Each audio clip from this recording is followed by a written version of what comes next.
Hi అండి, welcome back to our channel. ఈరోజు వీడియోలో ఈ మోడల్ ఎలా మేక్ చేయాలో చూద్దామండి. ఈ మోడల్కి కావాల్సిన ఐటమ్స్ వచ్చి ఈ షీట్ అండి. ఈ షీట్ని మీలో ఎంతమందికి తెలుసో కామెంట్ చేయండి. ఒకవేళ తెలియకపోతే నెక్స్ట్ వీడియోలో నేను ఈ షీట్ నేమ్ చెప్తానండి. Next drop shape kundans, square shape kundans, Lakshmi coins, 2 clip stones, zircons అండి, eye pins and hanging beads అండి. ఇప్పుడు నెక్స్ట్ ప్రాసెస్ ఎలా స్టార్ట్ చేయాలో చూద్దామండి. మీరు ప్రాసెస్ చూస్తూ ఉండండి. నేను గివ్ అవే గురించి చెప్తానండి. గివ్ అవే ప్రాసెస్ ఏంటంటే మన ఛానల్ని సబ్స్క్రైబ్ చేసుకోవాలి. మన ఛానల్లో అప్లోడ్ చేసిన షార్ట్స్ అండ్ వీడియోస్ని లైక్ చేసి కామెంట్ చేయాలండి. అలా కామెంట్ చేసిన వాళ్ళలో ప్రతి మంత్ యూట్యూబ్ నుంచి 2 మెంబర్స్ని, ఇన్స్టాగ్రామ్ నుంచి 2 మెంబర్స్ని సెలెక్ట్ చేస్తామండి. ఇదేనండి గివ్ అవే ప్రాసెస్. మీకు నచ్చినట్లయితే మీ ఫ్రెండ్స్ అండ్ ఫ్యామిలీ మెంబర్స్కి షేర్ చేయండి. నెక్స్ట్ ఈ డిజైన్లోకి వెళ్ళిపోతే ఇక్కడ 2 క్లిప్ స్టోన్స్ స్క్వేర్ షేప్ కింద 2 క్లిప్ స్టోన్స్ స్టిక్ చేయాలండి. దాని తర్వాత చూపిస్తున్నట్లుగా స్క్వేర్ షేప్ కుందన్స్ని స్టిక్ చేయాలండి. ఫస్ట్ రౌండ్ అయిపోయింది కదా, సెకండ్ రౌండ్కి కూడా సేమ్ అలానే స్క్వేర్ షేప్ కుందన్స్ స్టిక్ చేయాలండి. అలా క్లిప్ స్టోన్స్ వచ్చిన చోట మాత్రం స్క్వేర్ని స్ట్రైట్గా పెట్టాలండి.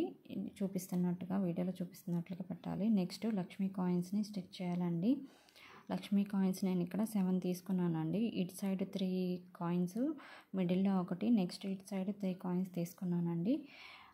తర్వాత ఈ కాయిన్స్ డ్రై అయిన తర్వాత గ్లూ అప్లై చేసి డ్రాప్ షేప్ కుందన్స్ని వీడియోలో చూపిస్తున్నట్లు స్టిక్ చేయాలండి.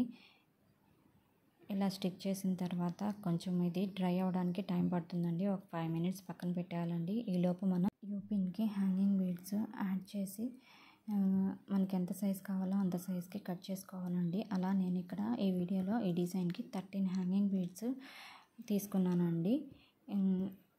నెక్స్ట్ ఇక్కడ గ్లూ అప్లై చేసి వీడియోలో చూపిస్తున్నట్లుగా ఇక్కడ హ్యాంగింగ్స్ని స్టిక్ చేసుకోవాలండి. సేమ్ మొత్తం లాస్ట్ వరకు ఇలానే హ్యాంగింగ్స్ స్టిక్ చేసుకోవాలండి. ఈ డిజైన్కి మొత్తం నేను 13 హ్యాంగింగ్ బీడ్స్ యూజ్ చేశానండి. మనం ఈ డిజైన్ని రబ్బర్ బ్యాండ్గా యూజ్ చేసుకోవాలని అనుకుంటే రబ్బర్ బ్యాండ్ని అటాచర్ తీసుకొని వీడియోలో చూపిస్తున్నట్లు స్టిక్ చేసుకోవాలండి. నేనైతే ఇక్కడ సెంటర్ క్లిప్కి స్టిక్ చేస్తున్నానండి. ఒక సెంటర్ క్లిప్ తీసుకొని దాన్ని వీడియోలో ఇక్కడ చూపిస్తున్నట్లుగా స్టిక్ చేసేయాలండి. ఇలా స్టిక్ చేసిన తర్వాత 12 అవర్స్ డ్రై అవ్వడానికి టైం పడుతుందండి. 12 అవర్స్ తర్వాత మనం యూజ్ చేయొచ్చండి. 12 అవర్స్ తర్వాత సెంటర్ క్లిప్ ఎలా ఉందో చూద్దామండి. అండ్ రబ్బర్ బ్యాండ్ కూడా నేను స్టిక్ చేశానండి. ఒకసారి చూద్దామండి. దీని బ్యాక్ సైడ్ కూడా చూడండి, చాలా నీట్గా ఉంది.